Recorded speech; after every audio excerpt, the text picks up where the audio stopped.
Hola, hola.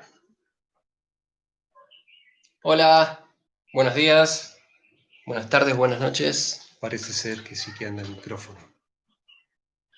¿Se escucha? ¿Alguien puede confirmarnos si se está escuchando? Sería muy bueno. Hoy vamos a hablar nuestra segunda charla sobre budismo. Para que acá todavía no arrancó. Bueno. Espero entonces que vos me des el ok. Ahora sí. ¿Estamos o no estamos?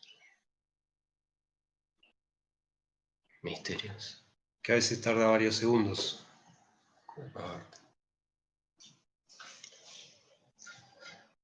Cuando alguien nos...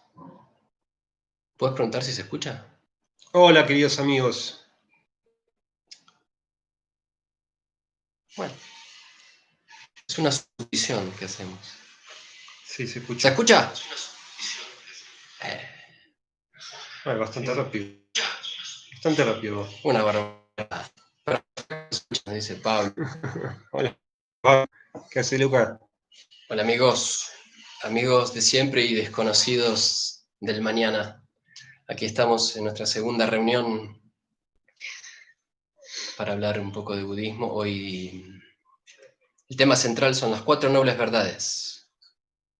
Un lindo tema, revolucionario en su momento, histórico y también cuando cada uno de nosotros lo escucha por primera vez.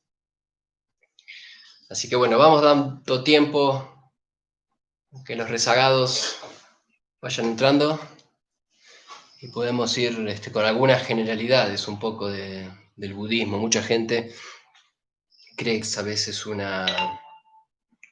como una filosofía, reglas de conducta que se puede aplicar cada uno a su gusto, y esto no es del todo correcto, o es tan solo una visión muy secular, digamos,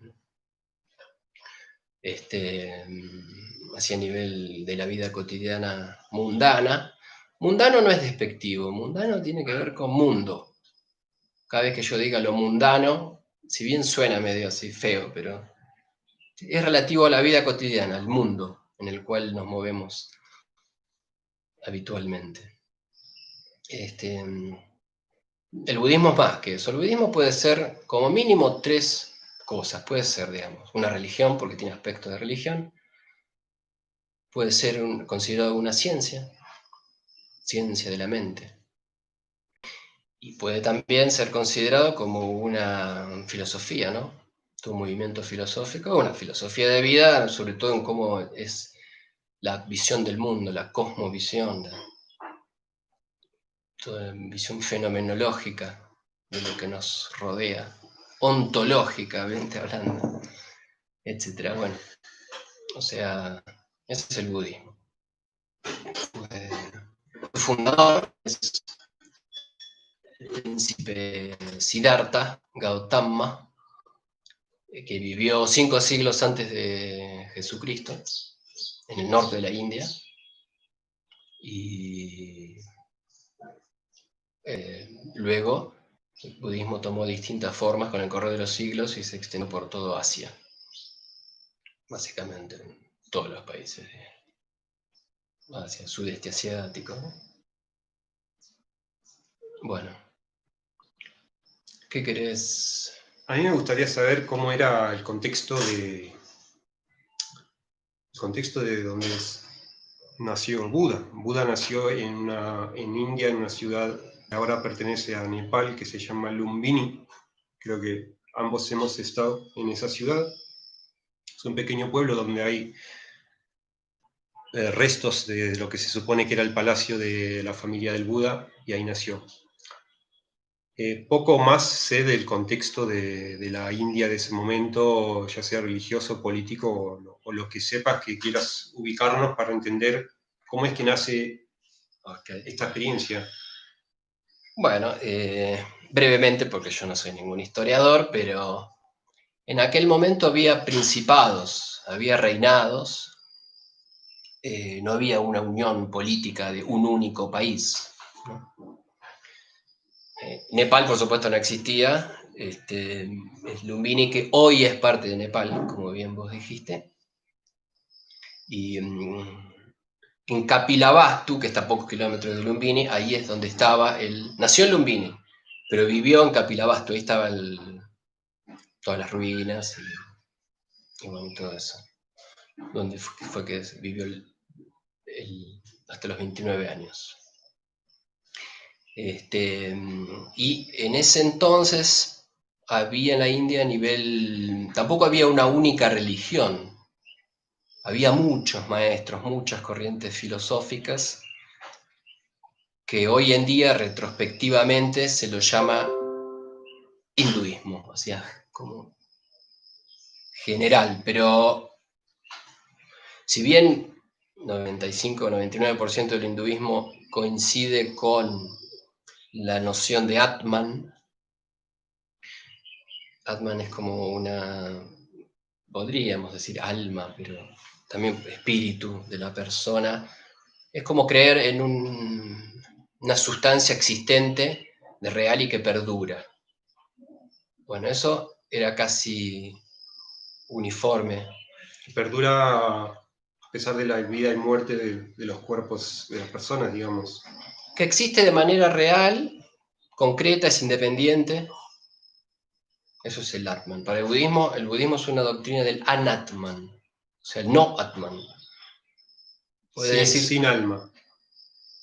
sin alma o sin ninguna sustancia existente en nuestra identidad, sin ningún self que exista de manera real, independiente, que sea autónoma, que no esté compuesta por otras partes, que no cambie en el tiempo, todas esas características. Para el budismo no hay una sustancia, o por lo menos nunca nadie la encontró aún. Por eso es no teísta, a veces se lo llaman también al budismo, religión no teísta, en comparación con todas las otras que son religiones teístas, ya sea bien porque creen que hay un Dios creador, o muchos, o alguna entidad, como Alá, una entidad así creadora. Bueno, pero el budismo no. Esto es el caso. O sea que los budistas... Correcto. Para el budismo lo que hay que hacer es investigar, tratar de ir comprobando de a poco, verificando, avanzando paso a paso y no comprar lo que dijo el Buda. Esas son palabras del Buda. No crean lo que yo les estoy diciendo simplemente por reverencia a mi persona. O sea que se podría decir, por ejemplo, que los que entienden eso correctamente no deberían ser personas religiosas que sencillamente leen, por ejemplo, las escrituras del Buda y lo toman como si fuera una verdad absoluta, sino que los verdaderos budistas son aquellos que se replantean incluso las cosas que se supone que son los escritos y las enseñanzas budistas. El caso ideal, sí. El Buda es un escéptico y él mismo alentaba de alguna manera el escepticismo en todos los que tenían ganas de escuchar. O sea que hoy día el Buda ya sabemos que... Conspiranoico. Pero hay que saber entender bien escepticismo, la duda constructiva, ¿no? Dudar por deporte no nos va a llevar a ningún lado. Hay que dudar, pero con verdadera intención de querer arribar a la verdad, que sea constructiva. Hay que ir medio ahí, es una delgada línea. Hay que ir con paso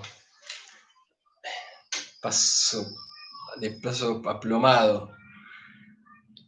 O sea que el Buda hoy día diría, dejen de seguirme, por favor. Paren de seguirme. Se queda sin... Conviértete tú mismo en un Buda. Entonces, ¿qué pasó con este hombre? ¿Con el príncipe? Sí.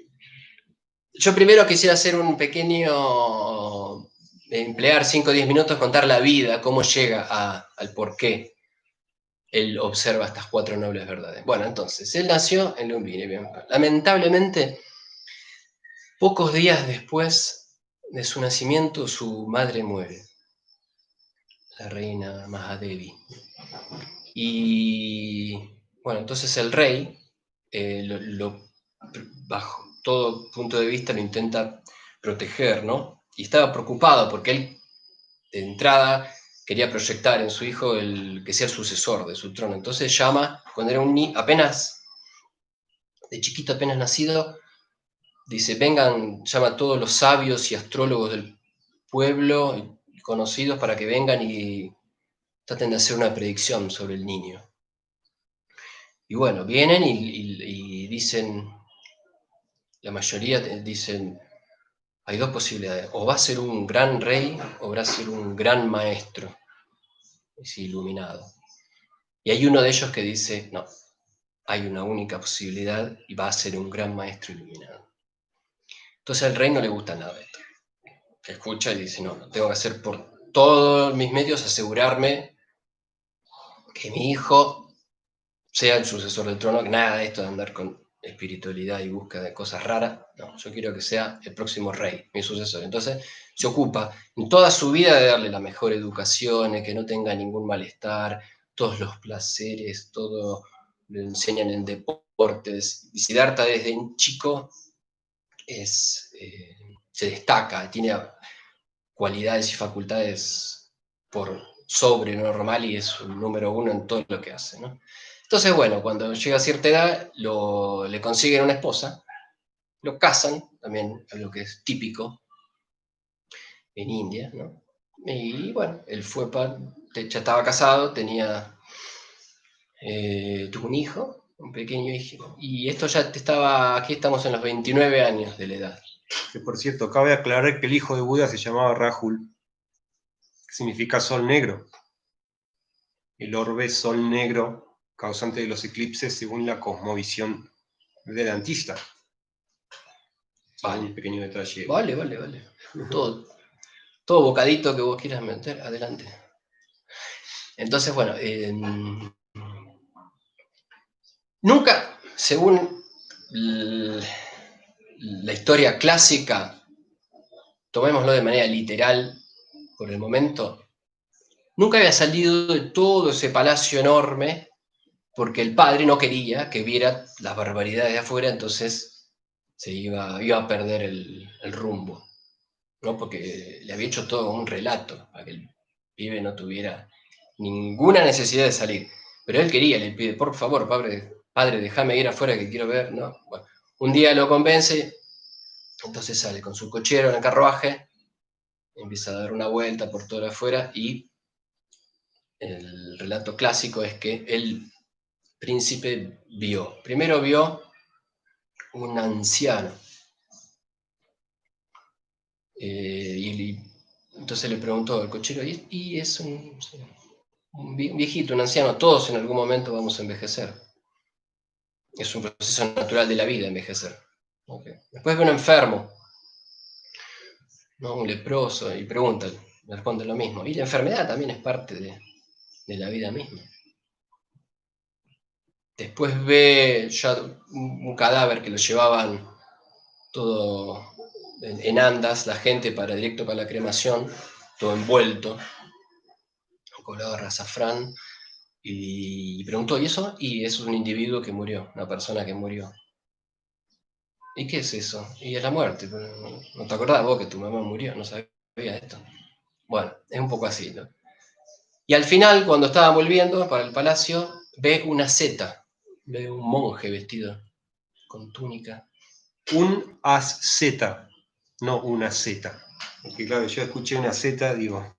Asceta, del ascetismo, un renunciante que vive de manera así como los rishis en India, como los sadhus, buscadores de la verdad, así le explica el cochero amigo de Siddhartha. ¿Y qué es esto? Están buscando la liberación. ¿Liberación de qué? Liberación de la vida, de alcanzar la iluminación. ¿Qué será esto? Vuelve al palacio y se queda agitado, se queda mal Siddhartha, choqueado por esto que escucha, muy incómodo. Y entonces lo habla con la esposa, que aparentemente tenía un alto nivel era muy, muy piola, muy compasiva. Y Yasodhara. Yasodhara, exactamente. Hay una película muy buena que se llama Samsara, que va de monjes tibetanos. Muy recomendable. Vale. Entonces Siddhartha está mal y no le gusta nada esto, mucho menos la idea del padre, que lo quiere ahí tener prisionero en su palacio hasta que herede, y entonces lo va a hablar al padre y dice, no, padre, tengo que salir de aquí, hay un llamado interno que tengo que escuchar, no tengo que hacer caso omiso. No le gusta un pepino al padre todo esto. Y la esposa medio que ya se lo ve venir, entonces lo deja en silencio, mutis, aparentemente muy correcta. Un buen día Siddhartha dice, no, basta, acá me voy a tener que rajar. Entonces arregla con el cochero, un buen día, cuando todos están durmiendo, luego de una fiesta que estaban todos los guardias medio mamados, arregla y el cochero lo acompaña, entonces pum, se escapan. Hacen varios kilómetros, en un momento, el cochero tampoco, no quería, pero le dice, era muy amigo de Siddhartha, entonces Siddhartha le dice, bueno, ahora ya está, déjame acá, volvete. No, ¿cómo te voy a dejar solo? Vos sos el príncipe, no te puedo dejar solo. Yo me voy a arreglar, no tengas problema, vos confía en mí, tengo que encontrar la verdad. Prometo que voy a volver. Si encuentro la verdad, prometo que voy a volver y le voy a compartir con todo el mundo. Pero ahora tenés que volver y si te preguntan por mí, bueno, sé que no sabían nada, déjame acá y no me vengan a buscar. Es una orden que doy, no vengan a buscar. Abandona todo su ropaje precioso que tenía. Tenía también, cierto, una cabellera hermosa, muy linda. Agarra un cuchillo, se corta todo, medio queda así medio pelado y se viste con harapos. Y entonces comienza su vida de asceta, así de buscador, como es lo que Abel había visto. Y bueno, y entonces empieza a buscar maestros, ¿no? Alguien que supiera, que le enseñaran cosas, ¿no? Y bueno, así comienza. A los 29 años abandona el palacio y encuentra entonces primero un maestro y que le enseñan. La noción ahí que imperaba en India era eso, era que el Atman, el espíritu, el alma se podía liberar del cuerpo y así se alcanzaba la iluminación. Entonces, muchos maestros le enseñan técnicas de meditación y Siddhartha tiene un progreso muy rápido, va muy bien, descolla en lo que hace, tiene aptas cualidades. Y entonces, después de estar unos 6 meses con un maestro, ya está. El maestro le dice, estás iluminado. Entonces, Siddhartha, qué bueno, ¿no? Después de un par de días, es como que, ¿segura? El maestro le dice, quédate acá conmigo, que al lado mío vamos a poder iluminar a todo el resto. No, esto no. Internamente, Siddhartha no. Chamullero, el primer chamullero del camino. Digamos, chamullero, no sabemos, puede ser, pero a Siddhartha no le resonaba esto. Entonces, le agradece a su maestro por todos los servicios brindados, pero él no. Abandona, se va. Calladito, sigue y se va, sigue buscando, continúa buscando. Bueno, así tuvo 2 o 3 maestros, la misma historia con todos. Y ya se había hecho como un nombre Siddhartha entre todos estos, porque no era muy grande la comunidad de buscadores. Entonces tenía cierto renombre de que este pibe venía muy bien. Pero él se va solo, ¿no? Y luego de un par de 1 o 2 años, ya eran 6 ascetas. Siddhartha y 5 más. Que estaban practicando todo tipo de austeridades, porque el cuerpo físico que había que dominarlo, había que trascenderlo, y así se liberaba el espíritu. Esa era la visión. Entonces practican prácticas de mortificaciones, de no comer casi nada por día, estar viviendo en lugares de terror, con frío, casi sin ropa. Así durante años y años y años, y digamos, Siddhartha su salud ya estaba muy, muy deteriorada. Ya habían pasado 5 años desde que había abandonado el palacio y estaba medio como que no sabía ni para dónde ir, porque no veía que había mucho progreso. Y en una se levanta, va a ir al río a lavarse un poco y apenas si podía caminar. Estaba medio en la de última. Y entonces va a ella al río y está como si lavándose un poco y quiere llegar y se desmaya y cae. Y de casualidad logra medio arrimarse así, pero queda ahí tirado a orillas de este río horas desmayado. Hasta que una niña, una joven adolescente, Suyata. Suyata, ¿sabes vos, Anduviste Los estudiando. nombres me los sé. Anduviste estudiando. Muy bien, hiciste la tarea. Suyata le da, Kir, sí, como una arroz con leche. un arroz con leche típico de aquí.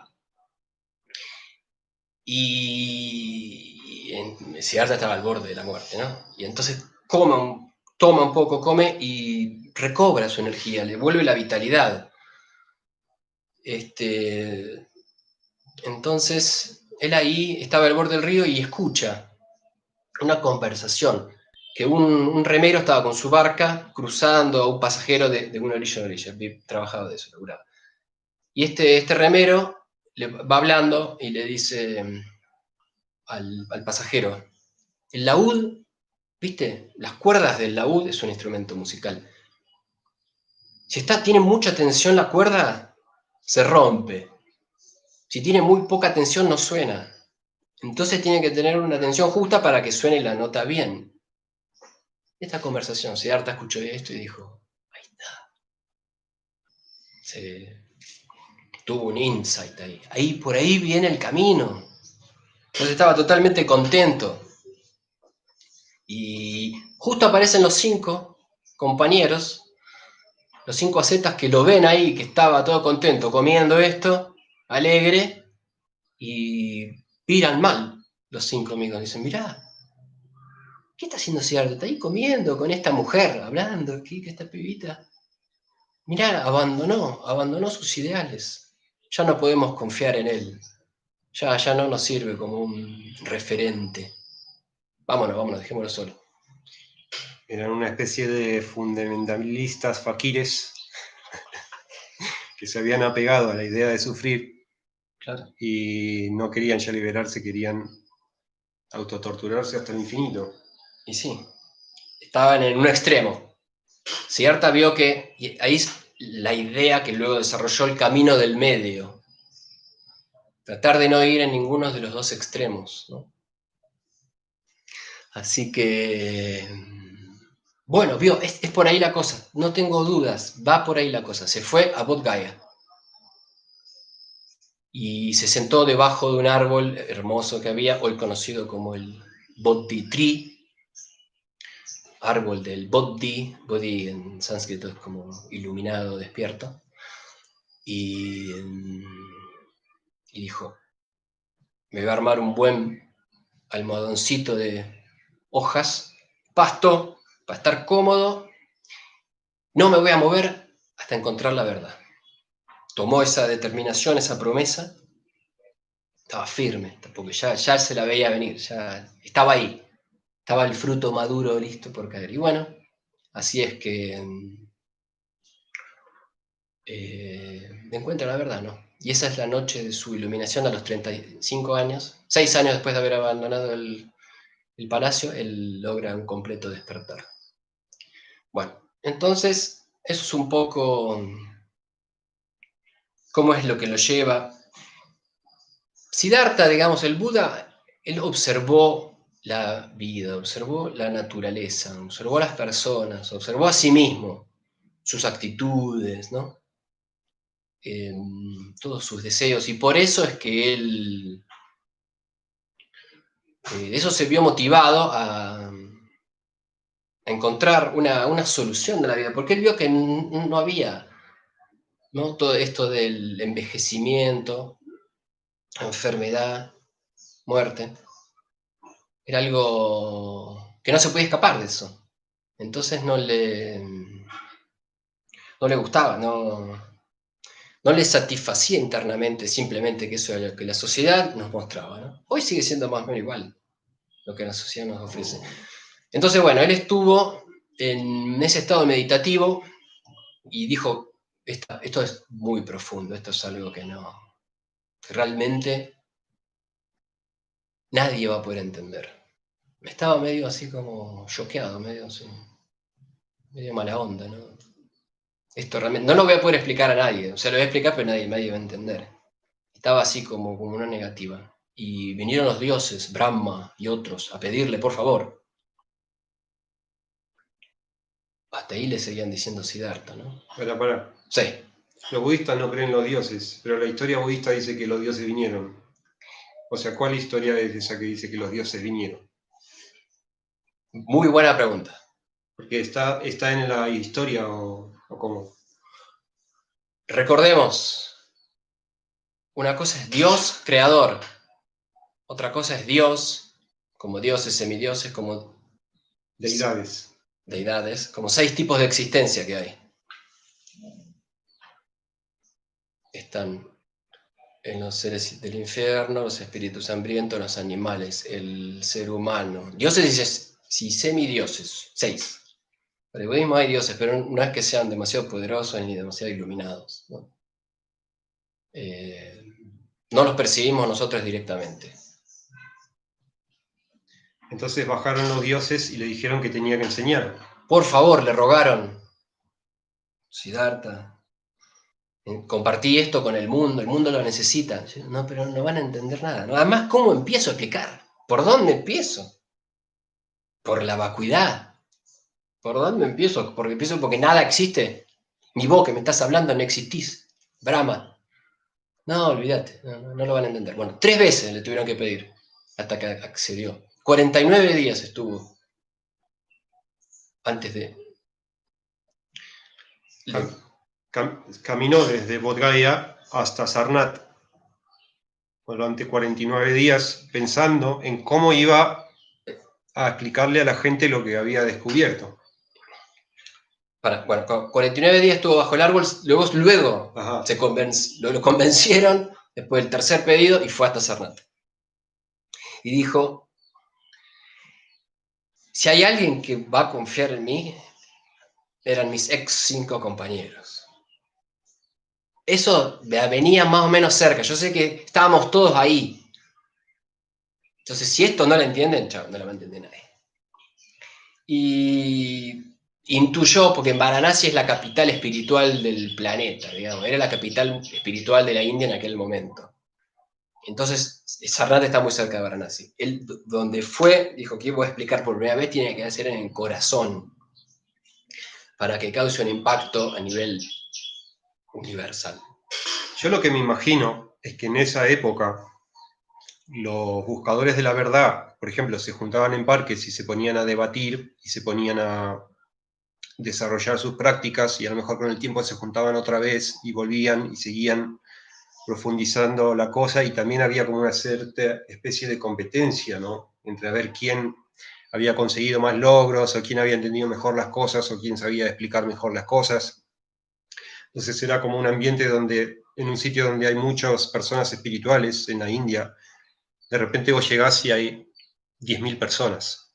Sigue siendo, sí. Sigue siendo así, hay festivales de sadhus, de espirituales del hinduismo, yo qué sé, van 300.000 personas, mucha cantidad de gente.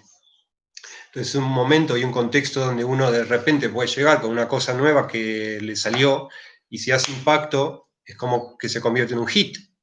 Estamos hablando de que hay esa posibilidad. No sé, no va así, yo no sé qué, no sé cuánto, y como muchos ya están en el camino de entender esos lenguajes. Solo le falta pequeños pasos para empezar para entender las cosas nuevas que van llegando y así van, digamos, desarrollando las filosofías que son las que hoy día se han centrado y han tomado forma y dan forma a las cosas que se enseñan de las religiones y de las diferentes vertientes de estas ramas espirituales. Usted lo ha dicho. ¿Te importa si hago un cafecito? No, yo, continuamos. Guarda que. Ahí está. Sí, sí, por favor. No sé, que internet está funcionando, es un milagro esto. Paró la lluvia que se había armado. Bueno, ya a esta altura el Buda, aunque no lo llamaban el Buda aún, pero no podemos decir, como ya está iluminado, el Buda llega a eventualmente a Sarnath y entonces aparecen sus 5 ex compañeros. Y dice, mira, mira, está ahí, está Siddhartha.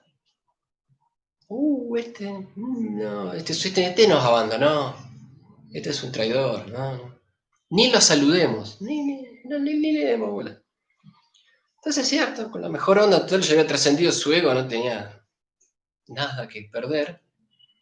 Y se acerca como para ver a sus amigos. Y cuando los 5 lo ven venir, tenía en su cara, en su expresión, un aura fuera de lo común.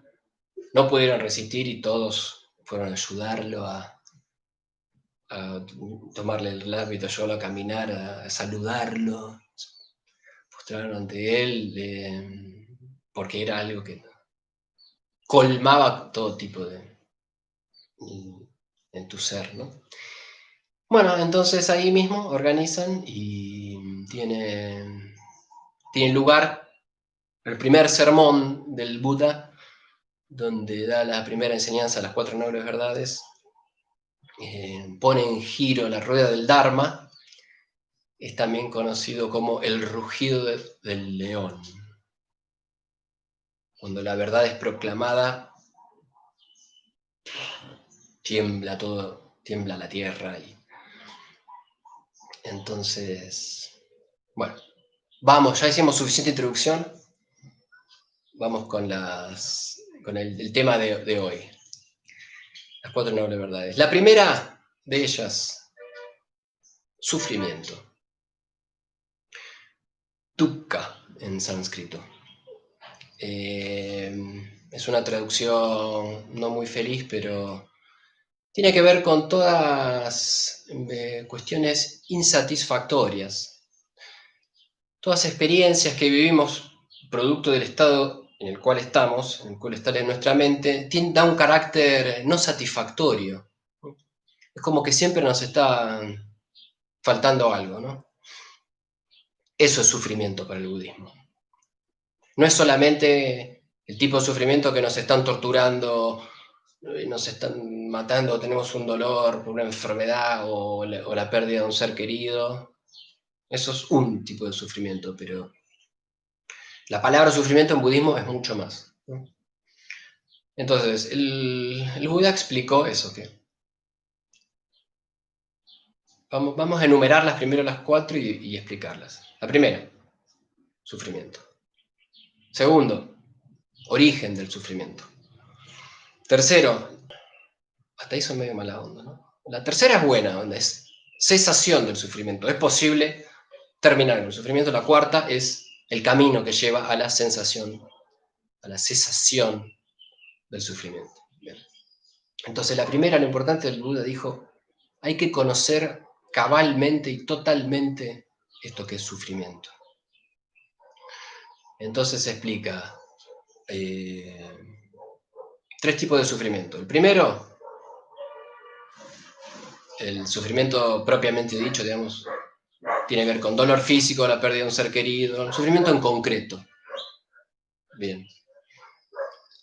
Segundo tipo, el sufrimiento del cambio. Este ya es más difícil de ver. Tiene que ver con las cuestiones que nos producen placer, con las cuestiones que nos producen supuesta felicidad, porque todo cambia, instante a instante. Entonces, cuando se termina eso que nos producía placer, ya no nos gusta. Entonces ya estamos con eso de la insatisfacción. Ya estamos estamos mal, agitados, ansiosos, con expectativas, tenemos favoritismos, todas esas cuestiones.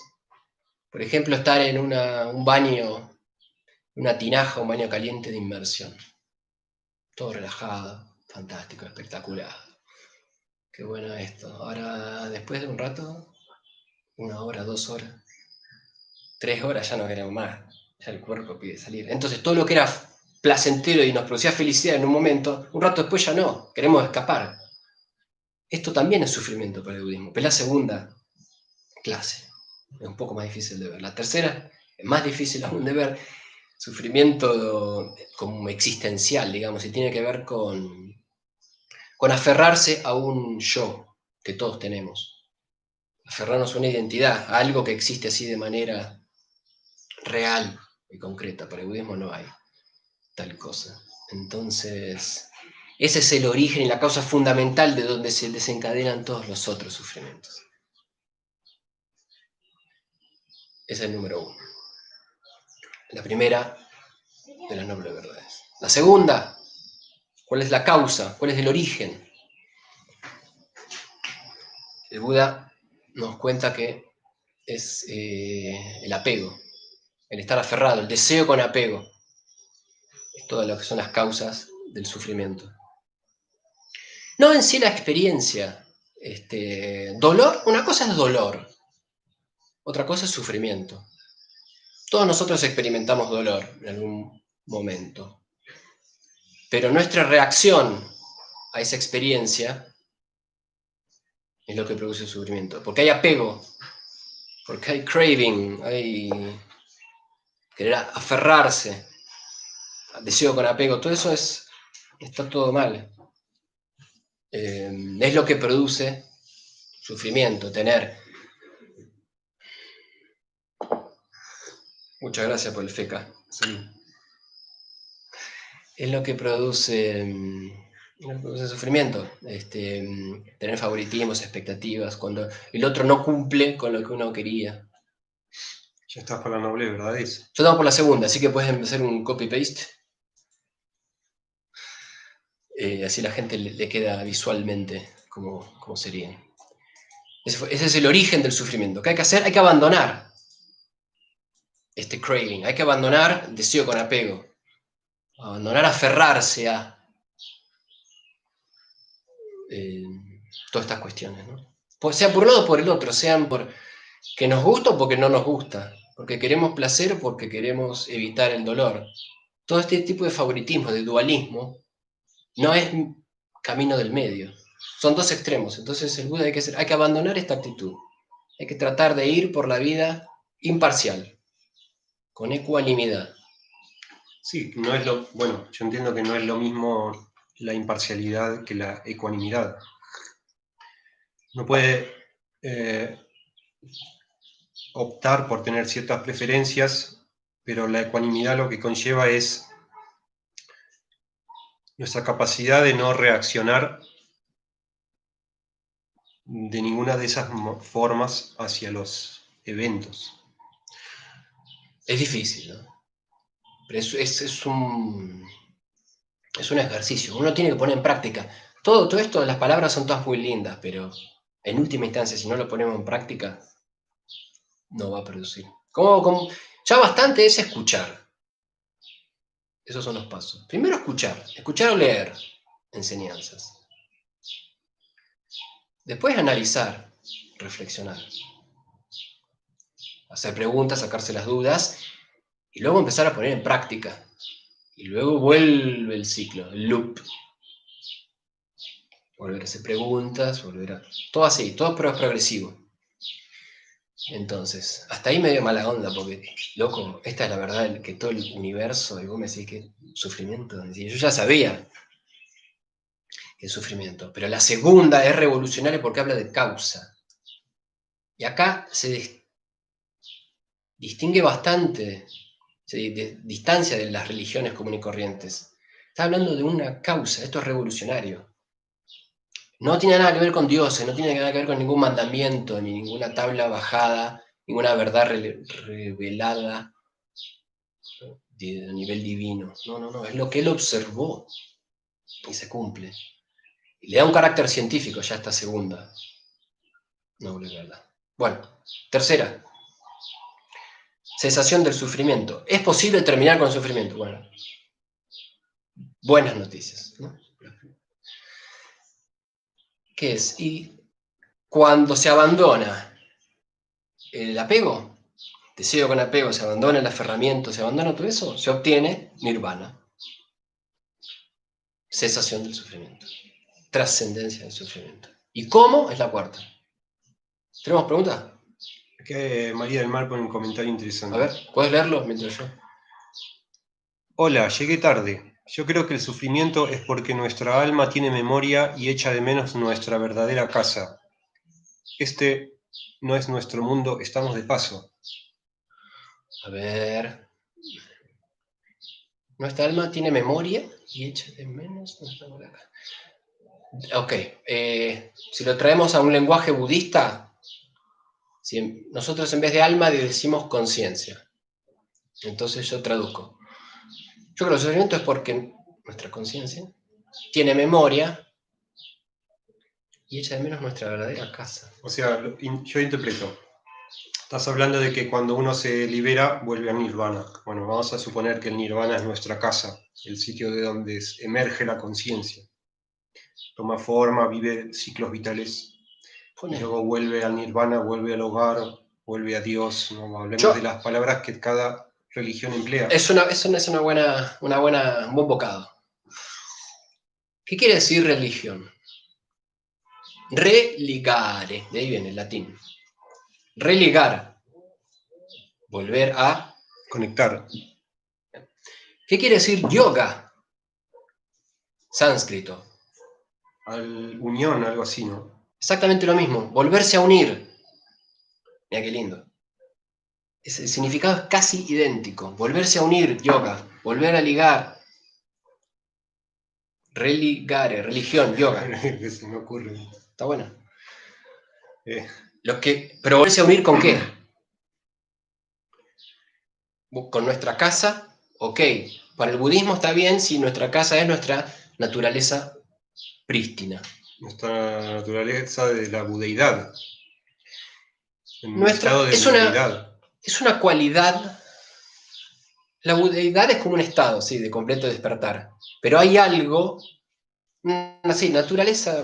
Para el Buda, en el budismo se dice naturaleza búdica, pero es simplemente porque es el budismo. Otras, se aplica para todo, para todos los seres sintientes, todos tienen naturaleza esta. Entonces, si esto es nuestra casa, sí, está bien. Habría que volverse a unir con esa, habría que reconocerla. Tenemos memoria, pero no nos acordamos mucho. Habría que reconocerla y luego familiarizarse con ese reconocimiento. Entonces, yo lo que pienso es que, claro, cuando nosotros lo llamamos casa, estamos utilizando una palabra que pertenece a una estructura mental, y la estructura mental de la manera de entender casa o el concepto casa o hogar. usar casa, hogar, fuente, padre, nirvana, lo que sea, al final son palabras que están dentro de lo que no es eso. Son conceptos simplemente. O sea, digamos que allá no hay esas cosas. Entonces, Ya nosotros denominarlo nos permite tener muchas palabras, pero no podemos denominarlo con palabras, ¿me explico? El estado trascendente no se puede explicar con palabras, ni con conceptos, ni con la lógica, ni con razonamiento. Todo esto es un intento de querer explicar para que la conversación sea posible y el diálogo entre religiones sea posible. El estado trascendente hay que vivenciarlo. Todo intento de querer explicarlo es fútil. Cada uno hace lo mejor, porque si no hubiera palabra hablada, estamos sonados. Pero hay que saber que todos los conceptos, todas las palabras son imperfectas y no están describiendo a este estado trascendente tal cual y como es. Es una idea, una aproximación. Más el filtro de interpretación que tenga la persona que escucha, obviamente. O sea que ya tiene dos filtros a la hora que uno recibe una información y dice, vamos a ver si lo que dice María del Mar está bien, por decir algo. Está bien. Ya hay unos filtros ya de lo que quiere decir, lo que uno interpreta y lo que uno interpreta otra vez. Por eso quisimos unificarlo y llevarlo a que ambos entendamos lo mismo por los conceptos. Bueno, fantástico. Estamos en la cuarta de las nobles verdades, es el camino que lleva a la cesación del sufrimiento. Es llamado el noble óctuple sendero. Son 8 factores que hay que practicar, digamos, en tándem, en paralelo. Podés hacer así, Sí. octuple nobles enteros. Muchas veces se lo explica como en una de manera circular, porque están todos interconectados. Hay un orden que se les puede dar, que se le da habitualmente, pero bueno, es a nivel didáctico, ¿no es cierto? Bueno, se suele empezar por el más complicado al principio, que es el punto de vista, el view, punto de vista correcto, correct view. Es el más complicado de todos, pero este es un proceso iterativo. Se empieza por el 1, después el 2, 3, 4, 5, 6, 7, 8. Cuando se termina por 8, se vuelve al 1 y se le da una vuelta de tuerca ahí. Porque todo nuestro entendimiento va a ir avanzando de a poco. Y son capas que van a ir año tras año, va a ir mejorando nuestro entendimiento. Bueno, entonces este punto de vista correcto también se lo puede traducir como un correcto entendimiento de la naturaleza, de la vida, de nosotros mismos. ¿Lo escribiste? Sí, pero tiene demasiadas letras. Bueno, y andaba poquito. Lo voy poniendo a poco. Ahí está. Correcto punto de vista. El primero es la visión budista de la vida. Está muy presente la ley del karma, está muy presente, ¿no? Vidas pasadas, vidas futuras, está muy presente la vacuidad. Son todos conceptos filosóficos muy difíciles. Para el principiante esto es una locura, escuchar estos términos. Pero hay que ir de a poquito. Entonces, esto es lo que nos va a dar un correcto entendimiento. Segundo, luego volvemos a este punto de vista, porque el punto de vista correcto es estar en la iluminación. Un 100% correcto punto de vista es el que tiene un Buda. A ver, hay gente que dice que los puntos de vista son relativos y que en realidad hay muchas verdades y que depende de cómo lo mires y sobre todo en lo que concierne a las actitudes humanas y las formas de proceder a la hora de entender la vida. Entonces, ¿cómo sabemos si no está actuando correctamente o si el otro está teniendo, un punto de vista correcto sobre algo, ¿no? Porque si dos personas tienen un punto de vista correcto pero dicen cosas contrarias, cada uno cree que está en lo correcto. Entonces, ¿cómo sabemos que estamos practicando bien? Si practicamos el noble sendero óctuple y estamos practicando el correcto punto de vista, ¿cómo sabemos si estamos practicando bien?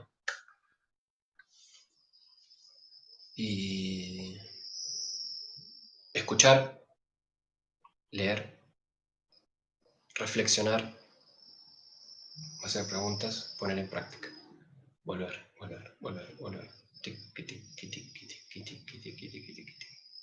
No hay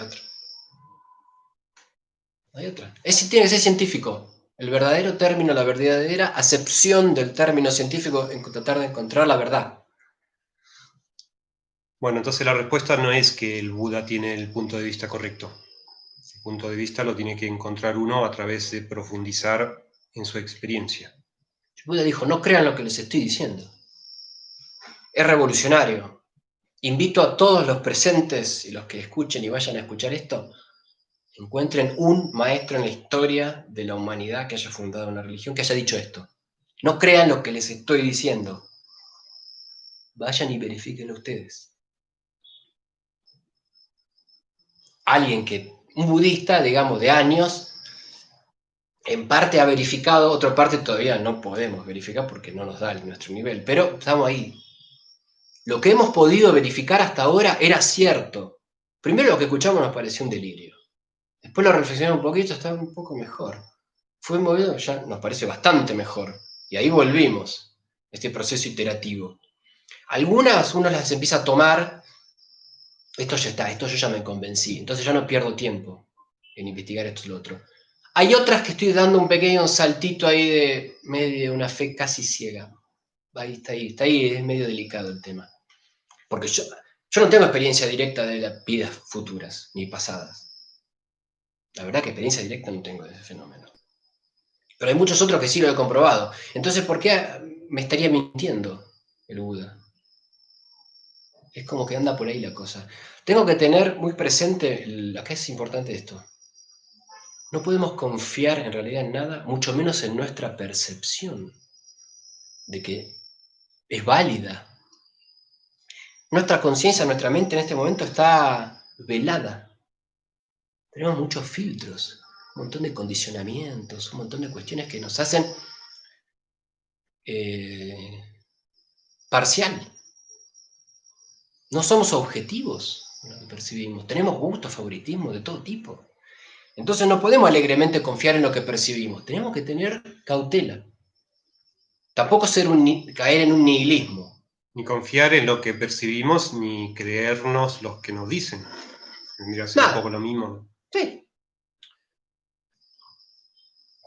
Hay que tener esa actitud. O sea que el punto aquí es intentar exponer cuáles son las herramientas que se utilizan en el budismo, no en el budismo religioso, sino en el budismo como forma de práctica, para que las personas puedan entender que se puede trabajar con eso, ponerlo en práctica y a ver si hace algo, si funciona, si tiene sentido, si te hace bien a ti, etcétera, etcétera. Un tema lindo es, traten de ver a los maestros budistas y vean la expresión que tienen. Si pueden estar cerca, vean que emiten una alegría, una paz, una calma que no es habitual encontrar. Entonces, bueno, eso puede ser cierto en gran mayoría, pero también son gente de montaña y aquí la gente de montaña, mucha gente es así y no tienen religión, son gente pastores. sí. Hoy mismo me encontré uno que diría que está iluminado. ¿Y cuántos hay así por acá? Hay miles. Este comentario es condición necesaria, no suficiente. Tener par mental, porque a mí también me pueden decir, ay, qué divino este chico, mira cómo habla, lejos de estar iluminado. Hay que pasar mucho tiempo con un Claro, maestro, porque ¿no? uno lo ve y luego también escucha historias. Sí, no. Tené cuidado. Yo tengo algunas fotos de algunos Hay de que tienen todo. un caripelo. Hay de todo, ¿no? Uf, No. pero hay unos que Nadie lo también. está.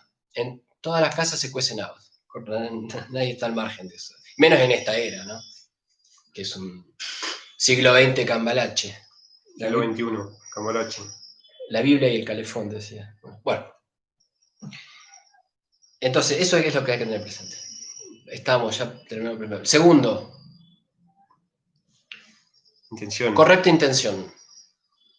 Entonces, estos dos primeros puntos, Sí, lo voy a poner. correcta intención es el entrenamiento de la sabiduría, el 1 y 2. Bien. Es importante nuestra motivación. ¿Cuál es nuestra verdadera intención detrás de cada acción? Detrás de cada palabra. Es fundamental. ¿Qué es lo que nos motiva a hacer las cosas? ¿Estamos motivados por una actitud benevolente, tratar de no lastimar a los demás, tratar de ser compasivos? ¿Queremos realmente renunciar a aferrarnos a lo que la sociedad nos dice que nos va a dar felicidad, que son todas las cosas externas? Entonces esa es una verdadera intención, es una correcta intención, que hay que tener, hay que ir desarrollando de a poco, ¿no? Paulatinamente. No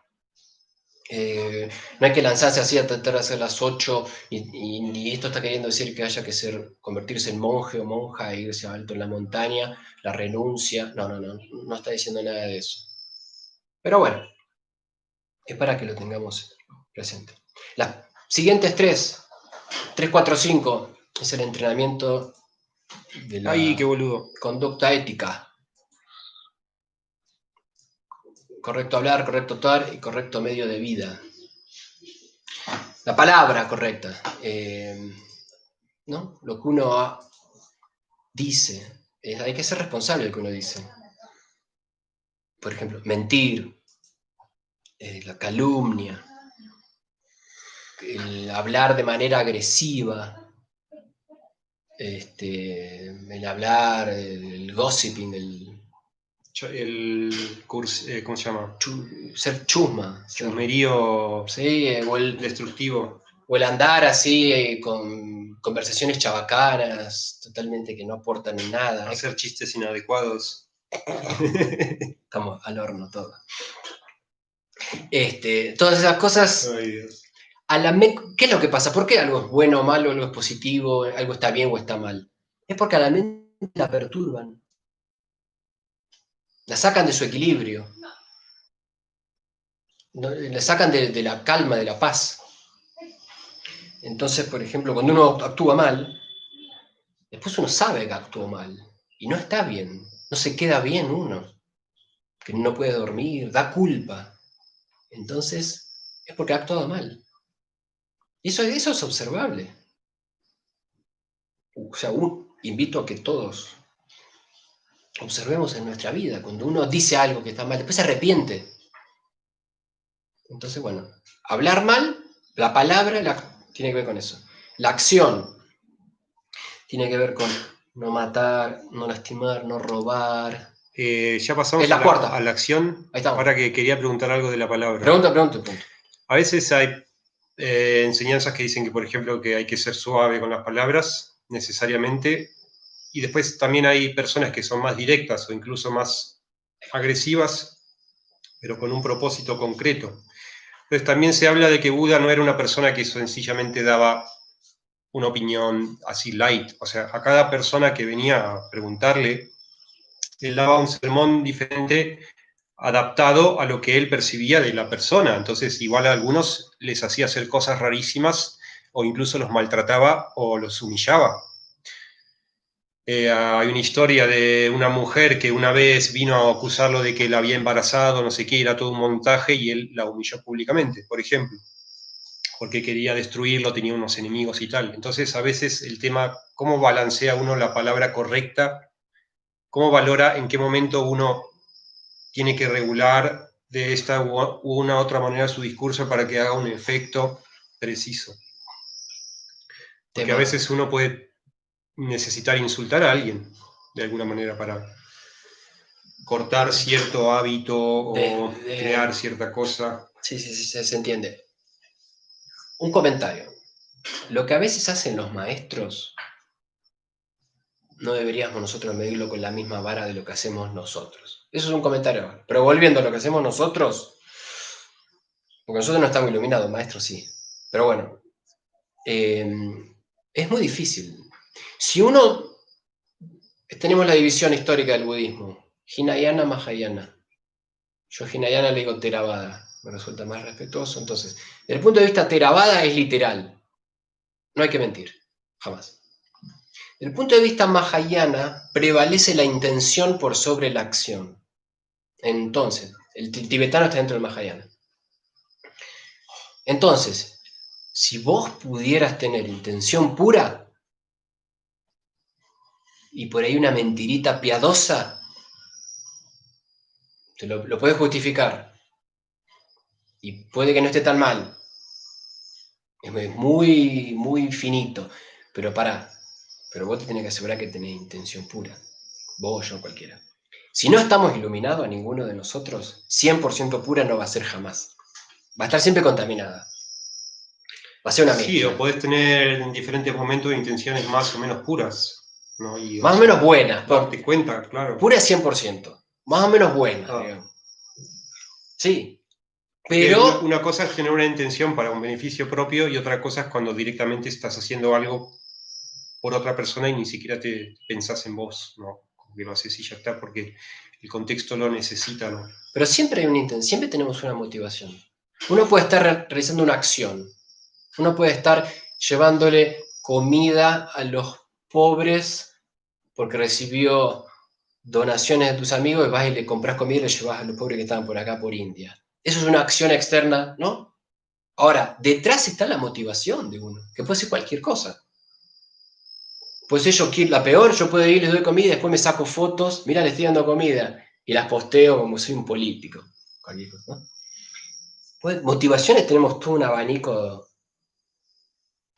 variadísimo, puede ser cualquier cosa la motivación. Entonces eso es que es muy fino. Vos me preguntabas por la palabra. Es muy delicado el tema de la palabra. Yo lo estoy explicando desde un punto de vista medio así como estricto, Theravada.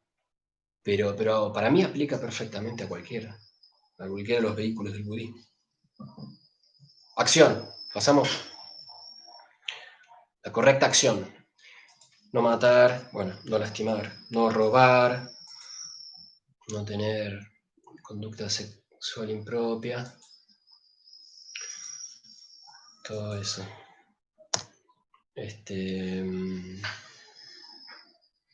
Todos estos 3 entrenamientos, que es de Sila, número 3, 4 y 5, el correcto hablar, acción y el modo de vida correcto. Intención.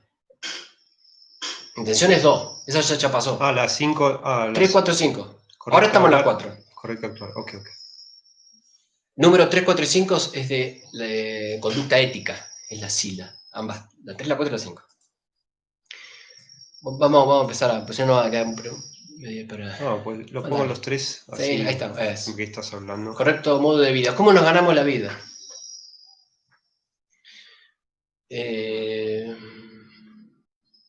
Ganarse la vida de manera honrosa.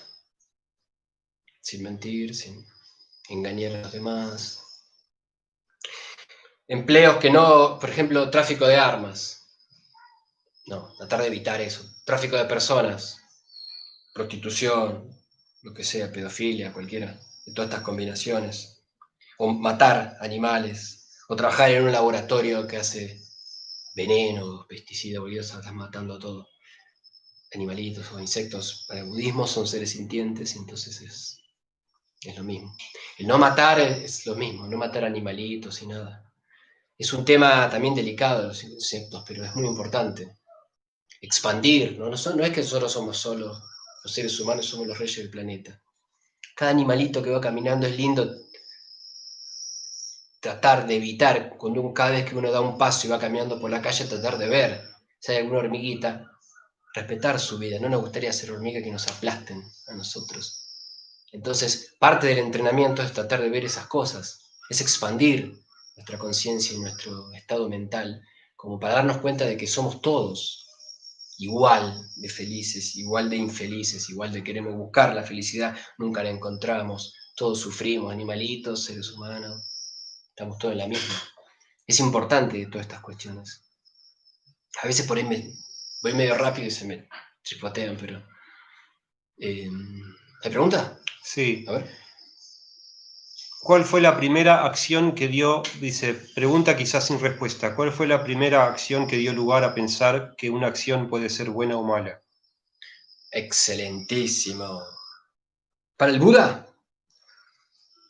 cuando él vio la verdad y descubrió, entonces, una acción, un pensamiento, una palabra, lo que sea, es bueno si nos acerca al estado de sabiduría, al estado trascendente, y es malo si nos aleja. El mundo habla de eso ahora, de que nos están alejando, de que nos están separando de lo que nosotros somos. Me faltó el tema de los intoxicantes. Lo quise pasar por... Tuve un lapsus. Alcohol, otro tipo de sustancias, es lo mismo. Si uno va a tomar... Hay distintos enfoques, por ejemplo. El Theravada es estricto, ¿no? Ninguno puede tomar alcohol, nada, cero. Mahayana dice, bueno, si quieres tomar una vez de vez en cuando, no te emborraches, ¿no? ¿Por qué? Porque altera la mente, por eso está bien o mal. Para el punto de vista budista, emborracharse está mal. ¿Por qué? Porque altera la mente, le saca de su estado de paz, de su claridad mental. Ni hablar si después tenés que subir al auto y manejar, ¿no? No solo pones en riesgo mucho tu propia vida, pero si estás en tu casa también, estás con tu familia, con tu hijo, con tu pareja, te pones borracho y se vuelve irresponsable, puedes empezar a decir cosas que después te arrepentís, entonces lastimás, o podés causar sufrimiento a los demás y está causado por eso, entonces... ¿Qué pasaría, por ejemplo, una pareja, en este caso una pareja vive junta y en realidad él o ella vive durante el día con la mente dispersa y negativa y confusa, y cuando bebe se pone feliz. Entonces la otra pareja quiere que beba para que todo esté más pacíficamente. ¿Cómo verían eso los budistas, por ejemplo? Es toda una gran ilusión. Un budista diría, si vos necesitas emborracharte para estar tranquilo, hay otras... No se está encarando bien el problema. Lo mismo alcohol o cualquier otra droga legal o ilegal. Que hoy... Un practicante podría plantearse, digamos, hacer una reprogramación para cambiar eso, pero una persona que vive en el mundo mundano... Bueno, va en cada uno. Va en cada uno hasta dónde le interesa seguir este óctuple sendero, las 4 nobles verdades. Va en cada uno. Yo hablo desde el punto de vista estricto de lo que dijo el Buda. Claro. Luego cada uno hace lo que puede, hasta donde le interesa. Está muy bien hacer preguntas. Si alguien hace preguntas es porque está interesado. Fantástico. Ya llegará el momento de avanzar un poco más. Yo hace 10 años nunca había escuchado esto. Y hacía un montón de barbaridades. Las 8 todas. Me anotaba en todas. Sí, todos hemos hecho un montón de cosas. Desde el budismo malas, ¿no? Entonces, el arrepentimiento está bien, ahí tiene que haber entendimiento del por qué está mal. No es arbitrario. No hay mandamientos que digan, esto está bien, esto está mal, porque sí. Eso es lo que no hay que hacer. Lo que uno tiene que hacer es reflexionar y luego observarlo y luego ponerlo en práctica. Entonces, cada uno hace hasta donde le da el cuero, hasta donde le interesa, paso a paso. Aplicar algunas es algo. Aplicar todas un poquito es algo. Aplicar todas un montón es más. Depende de cuáles sean las prioridades que uno tiene en la vida. Anda por ahí la cosa. No sé si... No, por la pregunta que había hecho de qué dio lugar ¿Qué es bueno o malo? a pensar que es Eso. bueno o malo. Y aquí están hablando de que algunos se sienten mejor, más iluminados cuando fuman cannabis. Es por eso. Pero bueno, también dice, pero donde te pasas te oscurece. Un momento de Yo creo... aclaramiento de ideas y luego... Hay un tema que es, a veces uno está queriendo escapar a la realidad. Hay una sensación de que la realidad es tan desastrosa y queremos una copita, salir con amigos, ir al boliche, de joda, fumarnos una florcita. Bueno. Hay como un querer refugiarse, de querer estar tranquilo y que nadie me joda. Bueno, quiero hacer un stop, pero claro, Andrés y yo nos conocemos hace 4 años y jamás ha fumado, nunca lo he visto fumar. Entonces, claro, yo que soy un fumador in and out, pues obviamente reconozco que ahí hay una actitud real con el tema de no fumar. Y con el tema de no ingerir tóxicos, básicamente. Claro, el tóxico te hace mal al cuerpo, esa es una. Cualquier tabaco, cualquier cosa. Pero estar borracho u otras que alteran la mente. O sea, el budismo lo que intenta es ver la realidad desnuda tal cual y como es, sin ningún adorno, sin nada. Entonces cualquier sustancia que uno le meta al cuerpo no es natural. Con eso que acabas de decir también incluye que observar puede que no sea bonito, puede que no sea agradable, ¿no? Entonces, si yo me estoy sintiendo no agradable y de repente consumo algo para sentirme mejor, pues ya no estoy queriendo observar la realidad y percibirla, sino que estoy queriendo modificarla porque mi percepción se ve afectada por eso, entonces me gusta más eso que esto. Eso sería un poco para explicar lo que entiendo. Impecable. La realidad no nos gusta. Ojalá que todo lo que estamos hablando, quienes están escuchando, ojalá que no les guste lo que están escuchando. Es un gran paso. Si todo les parece fantástico y bellito, no vamos a cambiar. Yo la primera vez que escuché estas cosas no me gustó y me produjo un shock. me dejó, no digo que como Siddhartha cuando vio las cosas fuera del palacio, pero se siente incómodo uno. Es un buen paso. Acá dice, pero más lejos del centro como están los zombies zombificados con bozal en la calle, imposible. Es esta era oscura que estamos viviendo, el apocalipsis. Que se fuma su propio anhidrio carbónico. Sigamos, nos toca, ¿cuál es la sexta? El mérito está en encontrar la paz sin adictivos externos, incluidos TV, que Total, también es tóxico. María del Mar, impecable. Total. Ver las cosas tal cual es. Son difíciles. No es de entrada, porque, ya digo, nuestra mente está muy así. Años y años del sistema, de la familia, de la sociedad que nos viene programando y metiendo un montón de cosas que hay que despojarse. El camino budista no consiste tanto en incorporar cosas nuevas, sino en abandonar todos los egos y todas las cuestiones, y los personajes y los preconceptos e ideas, ¿no?, que tenemos. Cuando nos abandonamos de todo y queda desnudo, awareness, percepción pura, conciencia pura, es decir, de la realidad, simplemente observar, ahí ya estamos casi en el estado natural. Eso es lo que hay que hacer. Es fantástico en realidad. Hay que abandonar toda esta preconcepción.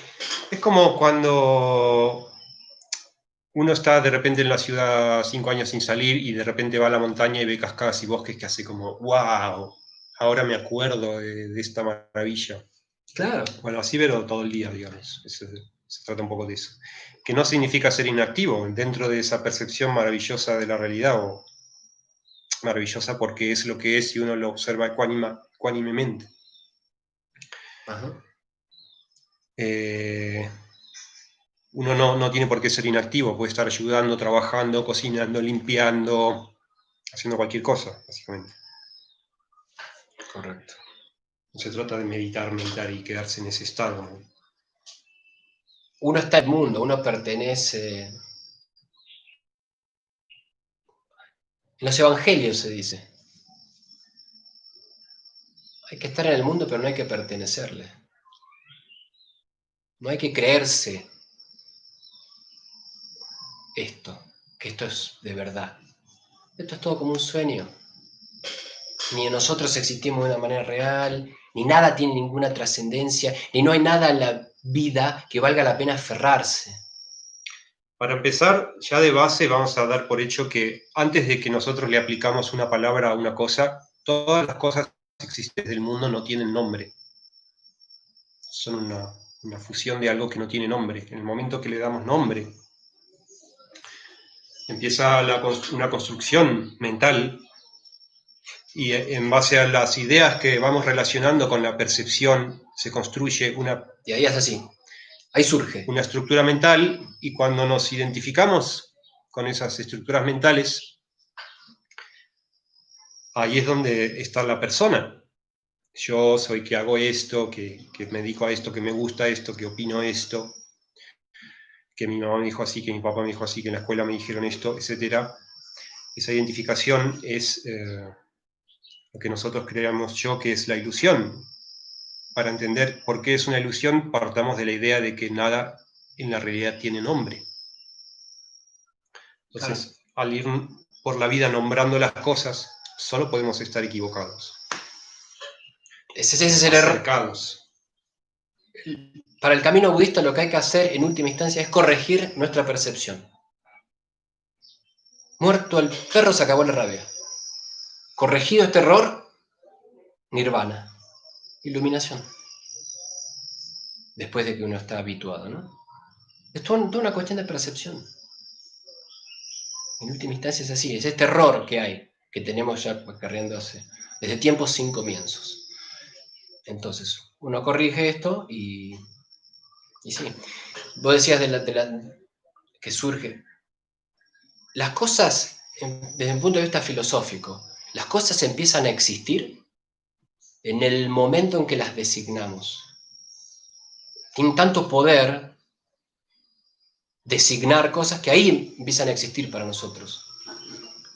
Lo otro es percepción pura, desnuda, directa, sin etiquetas. Solo percepción. Cuando le ponemos una etiqueta, lo denominamos ahora, ahí comienzan a existir. De manera ilusoria, ¿no? Pero eso es un punto de vista así, de las filosofías más elevadas del budismo. Bueno, tenemos que terminar con los 8. Vamos por el 6. Correcto esfuerzo. Correcto esfuerzo. Tiene que ver con ni que sea ni muy ni tan, ni pasarse de rosca, ni tirarse a chanta, ¿no? Tiene que haber un esfuerzo en tratar de evitar todos los estados negativos. Tiene que haber un esfuerzo para cultivar los estados positivos, estados virtuosos. Hay que poner esfuerzo, hay que dedicar, ¿no? El número, las últimas 3, 6, 7, 8, es samadhi en sánscrito, en meditación. Es el tercer entrenamiento. Sila, Samadhi, Prajna, repasamos. Sila, 3, 4, 5, conducta ética. Samadhi, 6, 7, 8, meditación. Prajna, sabiduría, el 1 y 2, de los 8 factores, ¿no? Es toda una cosa así cíclica. Uno va alimentando al otro, y cuando se terminó, vuelve a empezar y se refuerza. Y así es todo el tiempo. El 7 es mindfulness. ¿Por qué lo dejamos en inglés, el mindfulness? Presencia mental sería en español, pero me ocurrió dejarlo en inglés porque se lo utiliza mucho, todo el tiempo. Está en boga, es cool. Sati sería en sánscrito, mindfulness. Llamamos por el número 7.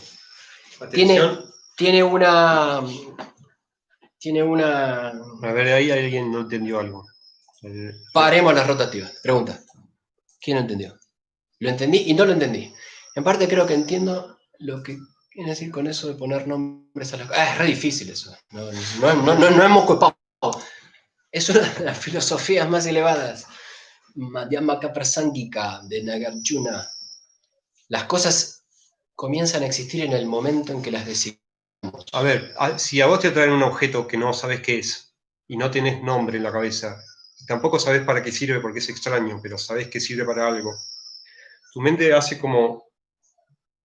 está en un estado diferente que si te traen un vaso y tu mente dice, vaso, bonito vaso, me gusta, me estoy feliz, no me gusta, me enfado y no sé por qué.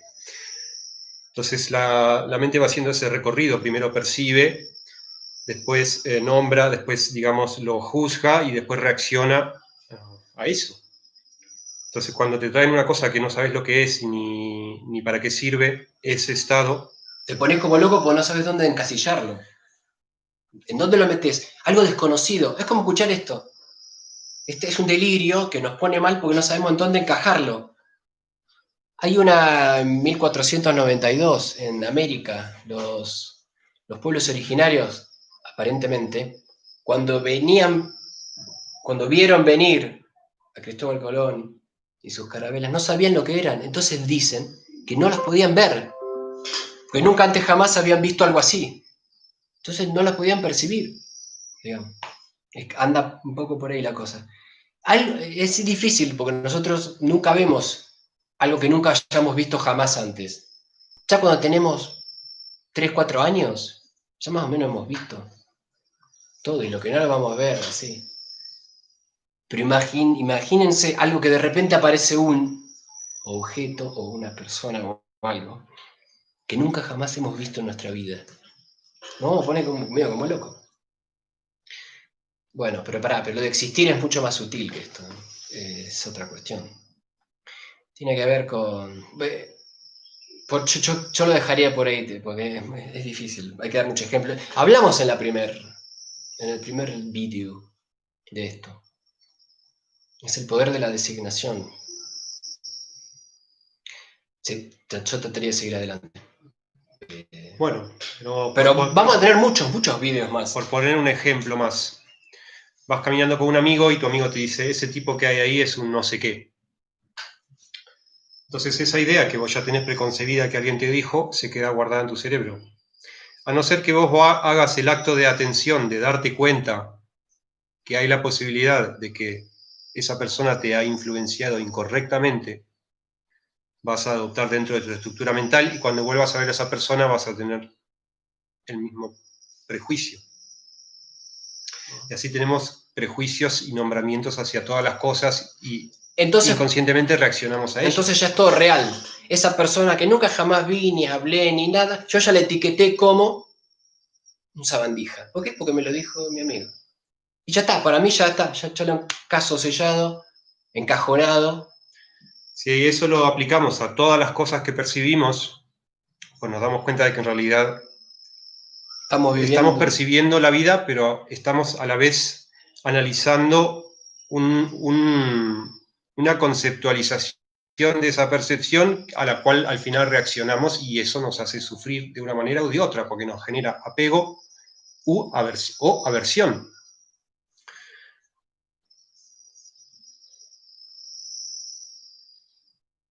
El silencio previo a la tormenta. Estamos con el séptimo, mindfulness, el factor de los 8. Correcta atención. Presencia mental, sí, es una traducción del mindfulness. Tiene que estar la mente en el momento presente. Ni estar enganchada con lo que pasó, ni fantaseando con lo que puede pasar. La mente en el momento presente. En cada acción que uno realiza, en cada pensamiento que surge, idealmente la mente presente. Hay que distinguir entre pensamiento y pensar. Los pensamientos surgen como una nube así que pasa y después desaparece. Surge un pensamiento de algún lado, mágico, luego desaparece y se va hacia otro. Si estamos atentos, lo vamos a ver esto, en el momento en que surge el pensamiento y en el momento en que desaparece. Si hay mindfulness, si tenemos la mente presente, si no, no.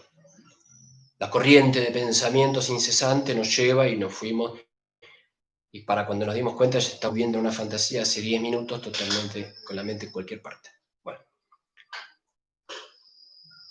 Y lo mismo con la acción. Tratar, si uno está lavando los platos, uno puede estar lavando los platos y cantando una canción de rock and roll. La mente en cualquier parte. O puede estar presente, sintiendo el agua, pasando. Es como que medio hay que vivir en cámara lenta todas estas cuestiones, porque estamos tan mal que no estamos no entrenados. Entonces de a poquito la onda es ir como en cámara lenta viviendo, de ser posible, ¿no? Uno así va a desarrollar la presencia mental, este factor séptimo, es un entrenamiento de la meditación, ¿no? Bueno, y el octavo, el último, la concentración, la correcta concentración. Tiene que ver con el poder hacer foco. O sea, a través de la meditación uno desarrolla este poder concentrar, poder que la mente esté atenta y enfocada en un objeto por horas y horas, ¿no? Son estados avanzados de meditación. Este octavo factor, ¿no? Es el foco, que uno desarrolla imparcialidad, ¿no? Que ahí esté presente en un objeto. Estos son los 8. El Buda dijo que estos 8 antes de volver al view y a todo, que vuelve a empezar todo cíclico. Cualquier religión, paren las rotativas. Cualquier religión, cualquier tradición que tenga estos 8 es un camino válido y verdadero para alcanzar la completa iluminación, el completo despertar. Otra declaración impresionante.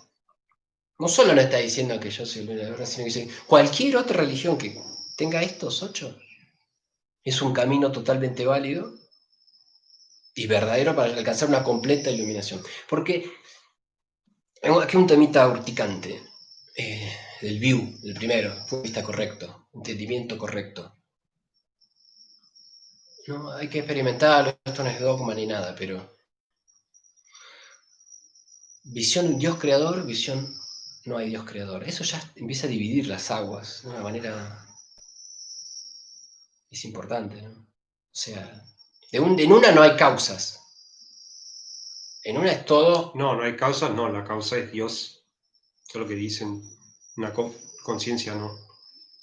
claro, pero, o sea, no es muy científico. Bueno, la idea de que la mente, no sé, como está fragmentada en la experiencia del Maya y llega un momento en el que se vuelve como a su fuente de mente, a la vez también es un poco filosofía, ¿no? Puede tener más lógica o menos lógica, pero no deja de ser algo incomprobable, que hay como un sitio donde toda la mente existe y a partir de ahí surge, digamos, el universo.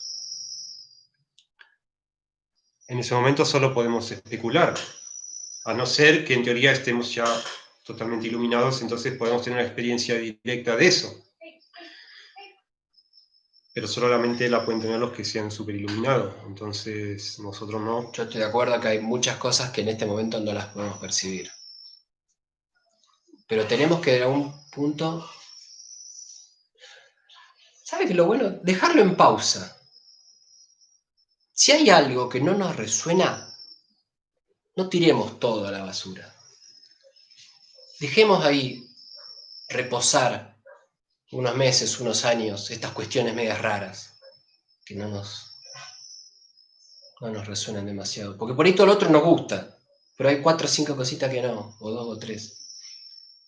Pongamos pausa, ya vendrán las respuestas. Muchas veces a mí lo que me pasó es, hace 5 años tenía, 10 años tenía preguntas y que no encontraba respuestas. Y después de unos años, es como que carecieron de vigencia estas preguntas originales, entonces nunca se respondieron.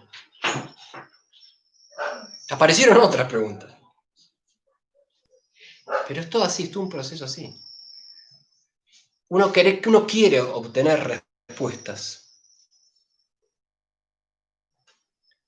Pero por ahí voy. Y estoy feliz si alguien me responde. Pero entre un año por ella no me sirve esta respuesta que me dieron. Incluso el Buda dio enseñanzas en distintos niveles. Aparentemente contradictorias entre sí, algunas enseñanzas. Porque a veces que decía que existe un yo y a veces digo que no existe un yo. ¿Cómo es? A la mente occidental esto es un disparate. No nos da para percibir el hecho de que lo que hoy es verdad es como una capa de cebolla. Entre 5 años puede que ya no sea verdad. Porque se amplía el juego, se cambian las leyes, entonces se va ampliando todo nuestro universo. Es fantástico. Luego, dentro de 10 años, capaz que vuelve lo primero. Y todo es así. Es un proceso muy iterativo todo el tiempo. Entonces no hay que embanderarse. El fanatismo no va. Fanatismo religioso. Tener un punto de vista, el primero, punto de vista correcto. El ser completamente iluminado no tiene ningún punto de vista. Y ese es el correcto. Entonces esto pensé que es una joda. Es una joda, claro, obviamente. Es una joda. Punto de vista correcto, ningún punto de vista. Me estás jodiendo. Está todo lo que me Al hablaste. final es como, bueno, todo es Maya, ¿no? Maya, el mundo de la ilusión. Vivimos en el mundo de la ilusión porque desde que encarnamos empezamos a designar las cosas y empezamos a filtrar la percepción a través de nuestro sistema de creencias. Entonces no creemos que la vida es lo que nosotros creemos. Eso, que el mundo sea una ilusión no significa necesariamente que no existe. Estas cosas no se pueden tocar, que no existen, sino que no existe como nosotros lo vivimos, porque nosotros vivimos dentro de un sueño autogenerado por la ignorancia. La ignorancia es el no saber. Entonces ahora voy a hacer un pequeño resumen de 5 minutos de todo lo que hemos visto para que recapitular. Hay que darle medio un cierre en breve. Ya se nos viene la noche. Sí, el Buda descubrió que había muerte, había enfermedad y no se podía evitar eso, entonces eso era sufrimiento. A la vez existe, digamos, una percepción que el momento en el que uno empieza a aplicar otros contenidos mentales a esa percepción y reacciona a esa percepción, digamos, llueve, no llueve, me gusta, no me gusta, o no me gusta, esa parte de la mente que reacciona es la que nos conduce hacia el apego o hacia el rechazo o hacia la indiferencia. Son tres estados básicos, como cuando dicen miedo o amor, así de básico, bueno, rechazo, apego e indiferencia. Entonces, para poder observar la manera en la que reaccionamos y si reaccionamos, tenemos que practicar el noble sendero óctuple básicamente para permanecer atentos a lo que surge en la mente antes de activar el segundo nivel de acción o el tercero, que es la palabra y la acción física. La primera acción sucede en la mente y si no estamos atentos podemos caer en la palabra incorrecta, la acción incorrecta y muchas cosas incorrectas. Entonces, para poder practicar el noble sendero óctuple tenemos que estar atentos. Entonces, cuando estamos atentos vemos que a partir de percibir alguna cosa, mi mente va haciendo todo un proceso hasta que yo reacciono a eso y me vuelvo infeliz o me vuelvo feliz ante ese estímulo. Cuando reacciono dejo de estar equilibrado y pierdo, digamos, la ecuanimidad. Y eso me conduce otra vez hacia el sufrimiento. Entonces, para poder liberarse del sufrimiento, hay que estar atento, como piensa esta, y a partir de ahí practicar lo que sucede al pensamiento inicial según lo que percibimos. Esa práctica es la base de las enseñanzas budistas. Este camino, las cuatro nobles verdades, el noble óctuple entero, es un camino completo en sí mismo. Si uno quiere, puede no recibir otras enseñanzas ni hacer otras prácticas. Este camino de por sí es suficiente para la completa liberación. Entonces, en teoría, una vez que llegamos a la completa liberación de salir del círculo de reencarnaciones de Maya, vamos a saber toda la verdad, o toda la verdad que nos es asequible dentro de nuestra posibilidad de experimentar.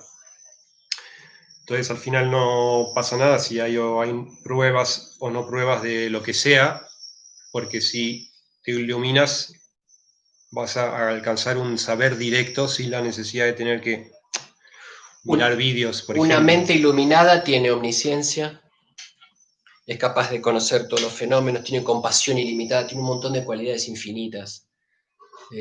¿Cuáles son las cualidades de un iluminado?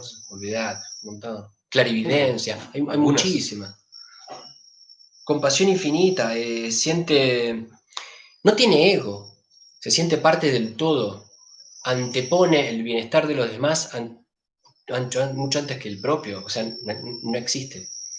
Tiene dolor, ¿no? Nadie está diciendo que no experimente dolor, pero no experimenta sufrimiento, porque no tiene apego. O sea, le pueden estar clavando algo, pero no sufre aunque siente dolor. Hay historias de arahats.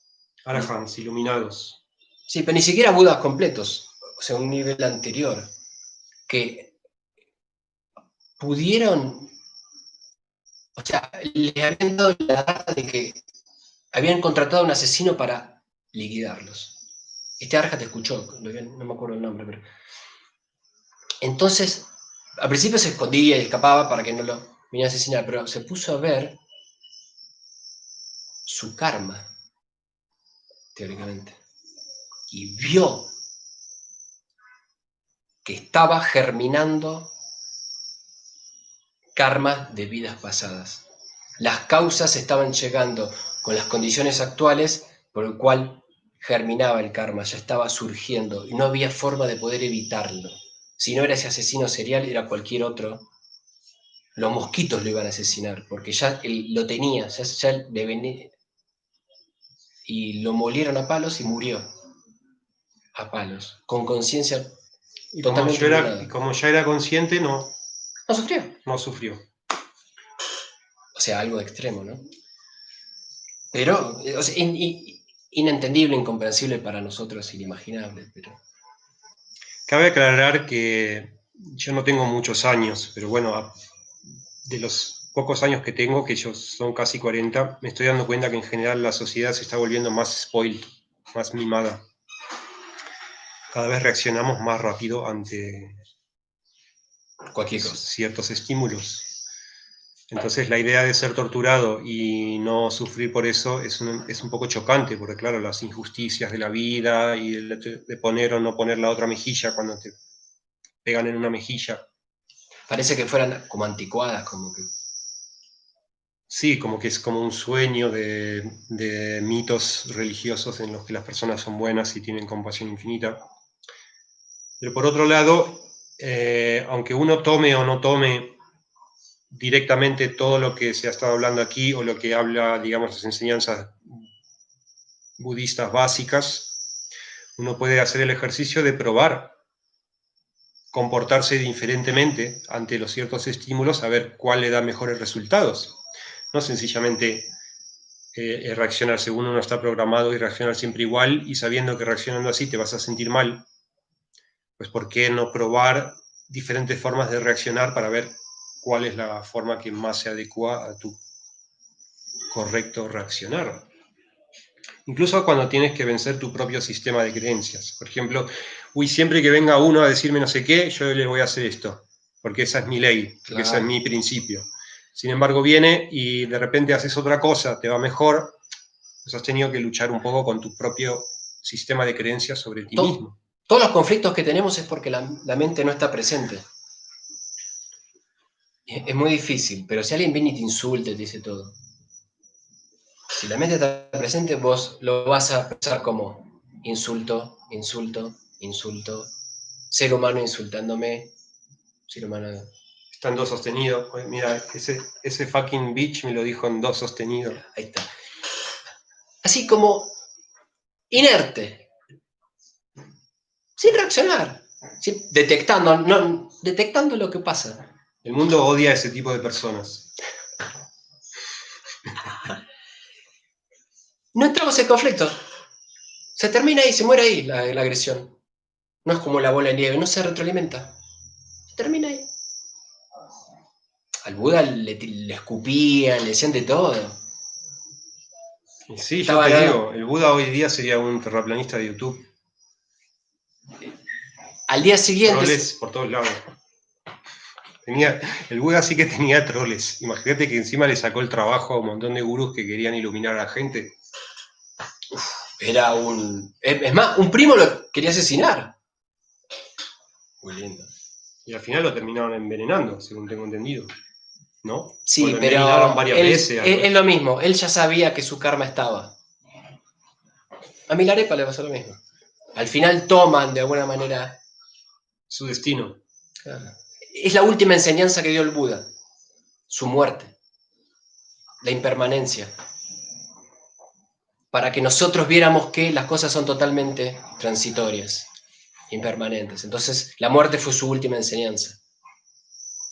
Hay otros grandes maestros que no han tenido este tipo de desaparición, han pasado a otro plano sin dejar rastros, otro día, ¿no? Pero el Buda, la última enseñanza que dio fue la muerte.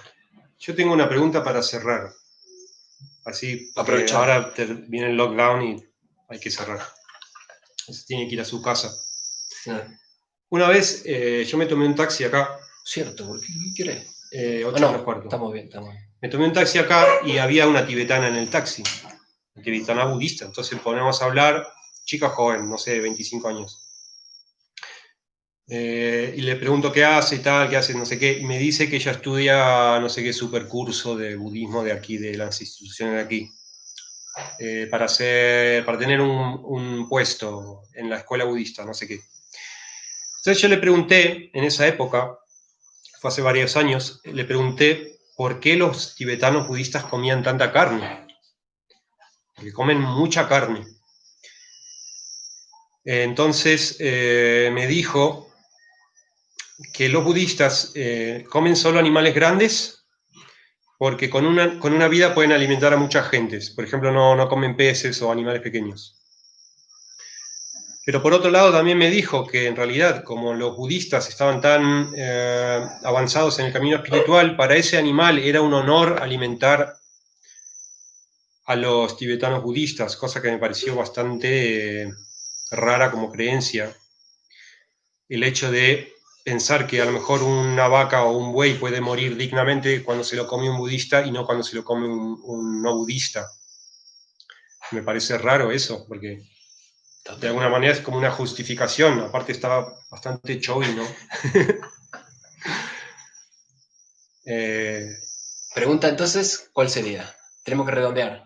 ¿Hay eso en Acá. las creencias de que, por ejemplo, si algo lo hace un budista tibetano, tiene más dignidad de muerte que si lo hace un cualquiera? O sea, ¿les honra, les buen karma para los animales que se lo coma un monje más que si lo coma otro?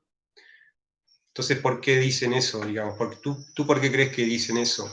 Por ignorancia, ¿por qué va a ser? Por el motivo por el cual decimos todos los bolazos que decimos atómicamente, por ignorancia. Ignorancia no quiere decir ser analfabeto, ni ser un bestia peluda. Ignorancia es no conocer la realidad. Avidya, no saber. Ignorancia, así se traduce. Respecto de comer animales, que es un tema también delicado. Mira, esto que dice él, A ver, que también lo dicen en el budismo. ¿qué dice?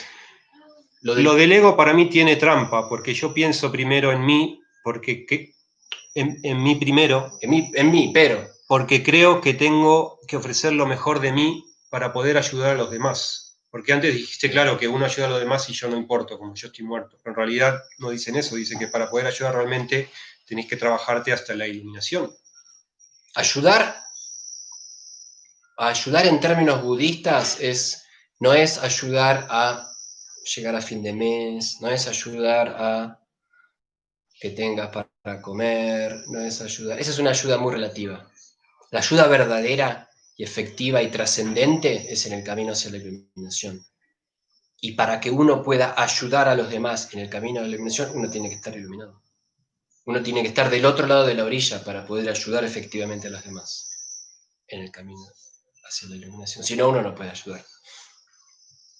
Uno puede compartir esto que estamos haciendo acá, pero no es una ayuda efectiva. Esto es, el tema de la ayuda, el budismo es bastante claro. Es así. Pará, teníamos lo de los animales, no quiero dejar pasar. Vale. Lo que no hay que hacer, bajo ningún punto de vista, es lastimar o matar directamente a nadie. Ni trabajar en un empleo que directamente mate a nadie. Ok. Pero no es lo mismo ir a comprar un kilo de carne que ir y matar una vaca. Primero tiene que haber entendimiento. No es lo mismo, eso tiene que estar claro. Entonces ahí van a surgir un montón de comentarios, ¿no? Pero está, o sea, porque si no, si nos ponemos así, el uso de los teléfonos celulares. ¿Qué tiene que ver? Okay. El uso de plásticos. ¿Dónde van a parar los plásticos? Al mar. No sé si saben, con la cantidad de plástico que hay en el mar, en 30 años no va a haber vida en los océanos. Las baterías de los celulares, ¿dónde van? Se entierran. Contaminan la tierra, contaminan todo. Entonces uno toma el agua, todos los animalitos, la tala de árboles. Entonces, comprarte un mueble que es de madera, vos estás matando un montón de arbolitos y al mismo tiempo estás matando un montón de pajaritos y monos que viven en los árboles. Si se pone así el tema, no podemos hacer nada. Entonces, no. Lo que el Buda dijo es, por ejemplo, si un rey a sus sirvientes, hoy tengo ganas de comer una pechuguita, anda por favor y matame una gallina. Eso sí está mal desde el punto de vista budista, porque está ordenando ir y matar. Pero si una vaca ya fue asesinada hace un mes, lamentablemente uno no puede evitar lo que pasó. Ya está, no está en la carnicería. O sea, lo mejor es ser vegetariano fantástico, ser vegano fantástico. Es muy bueno en realidad. Dependiendo de cuál sea la motivación de cada uno. Pero, en principio está muy bien. Ahora, si uno come carne no es que está violando, ni está matando a una vaca porque uno come carne. Ahí hay un mal entendimiento, falta un correcto entendimiento. Sí es cierto que si uno tiene que alimentar un pueblo, entonces podés matar 25.000 pollitos o un elefante. Y bueno, lamentablemente es cierto. Matás un elefante, puede comer todo el pueblo, si no tenés que alimentar 25.000. Estás matando 25.000 versus uno. Lo que te decía la tibetana del taxi, viene por ahí la cosa. Ahora, Lo que es un honor para el animal ya. lo que eso, ¿sabes qué? Lo pasa es haber leído biografías de grandes maestros y tener un pésimo entendimiento de qué es lo que estaban diciendo. Las biografías de los maestros no son literales, son interpretativas. Y no es para cualquiera, ¿no? Pero es como todo. El entendimiento es progresivo. Esa persona no tenía un súper entendimiento. Era muy básico. Bueno, aquí en el norte de la India hay una zona que se llama Ladakh. 9 meses al año o 8 meses al año viven bajo la nieve y es muy duro y las circunstancias son extremas. Ellos necesitan comer carne porque si no se mueren, o eso por lo menos me han dicho. Hay 40 grados bajo cero, caminan sobre el hielo, etcétera, etcétera. Entonces ellos tienen yaks, que son como unas vacas peludas. Es un bicho espectacular. Un bicho así. Y-A-K. Ah. Espectacular. Entonces el equilibrio que han encontrado es cada familia mata un animal al año. El día que lo matan convían, digamos, una parte del animal a todo el pueblo y el resto lo secan, lo salan y lo tienen para comer todo el año un poquito. Entonces se sabe que, por ejemplo, si hay 50 familias en el pueblo, van a morir 50 yaks, por decir algo. Y que todo el pueblo se va a beneficiar de eso y van a tener carne para todo el año. Entonces, ¿cómo hacen que los animales se reproduzcan? ¿Cómo tratan a los animales que viven en el paraíso comiendo pasto? Han encontrado su propio equilibrio, que ningún, por ejemplo, vegano o vegetariano puede venir y decir eso está mal, y ningún carnívoro que compra pollos en el supermercado puede decir eso está mal. Realmente es como un ejemplo, ¿no?, de supervivencia y de armonía con el entorno. Hay una persona que es el que los mata, es el matador, que hay uno por cada zona, y el yak es un bicho bastante grande y tiene cuernos, es peligroso, entonces el tío fuerte lo agarra, lo mata. Las mujeres no pueden ver como el matador de yaks mata yaks, eso es solo para los hombres más rudos, digamos. Van ahí 3 o 4, lo matan, lo traen y lo comen durante todo el año. Y aparte son conscientes del que el que se encarga de matar el yak, según sus creencias, es el responsable de eso, es el que se encarga de eso y por lo tanto es el que acarrea el karma de tener que hacer eso. Y no lo tienen que hacer las 50 personas del pueblo. Se sacrifica. Entonces están por el bien. Dándose sus roles para poder crear un equilibrio con la necesidad que tienen de comer carne y con el hecho de que los animales también tienen derecho a vivir. Entonces es un ejemplo, muy ejemplo de punto medio, ¿no? Un punto medio entre las dos cosas. Es un lindo ejemplo de lo que hoy queda, a veces es conocido como el pequeño Tíbet. Es muy lindo lugar, todavía sigue así como medio virgen y puro porque el Tíbet ha sido invadido por China hace 70 años y han perdido mucho. Bueno, amigos, lo vamos a dejar aquí. Ha sido muy lindo. Llevamos 1 hora 48 minutos. Tendremos más directos con Andrés porque hay muchas cosas que no hemos dicho y que vale la pena para el que quiera seguir entendiendo que el budismo, así como lo hemos estado hablando hoy, no es una cosa que dices el budismo y ya está. Puedes estar de acuerdo, no estar de acuerdo, puedes tener una sensación de aversión hacia el concepto religioso budista, pero más allá de eso hay conocimiento que es aplicable y es practicable. Entonces, si te ha servido algo, puedes revisar aquí todo el chat o ver el vídeo varias veces para entender cómo practicar el noble sendero óctuple y ver si te sirve y te hace tener una mejor vida. Si empiezas a practicarlo y tu vida es mejor en algo, pues creo que vale la pena seguir probando hasta el infinito o hasta que aparezcan nuevas cosas que uno quiera seguir probando o analizándolas y entendiéndolas y intentando practicar eso de la humildad, ¿no? Yo sé que es muy difícil de repente encontrarse con una información nueva y decir, ¿estoy realmente preparado para recibir eso? ¿Lo voy a aceptar limpiamente o enseguida voy a empezar a generar desprecio? Entonces, cuidado con el desprecio y con la creencias ciegas también. Eso es algo que podemos practicar y inspiro a probarlo. Es una invitación. Otro día hablaremos de lo que es la práctica de la meditación y cómo pueden empezar a practicar vipassana, anapana y ese tipo de cosas. ¿Sí? Tenemos un amigo que es muy practicante, el Fran. ¿Sí? A lo mejor un día se podría enganchar o podríamos ir a su casa a hacer el directo. A lo mejor se engancha. Así que bueno, gracias a todos, gracias a todas. Muchas gracias, amigos, hermanos, hermanas. Hasta pronto. Nos vemos. Chau.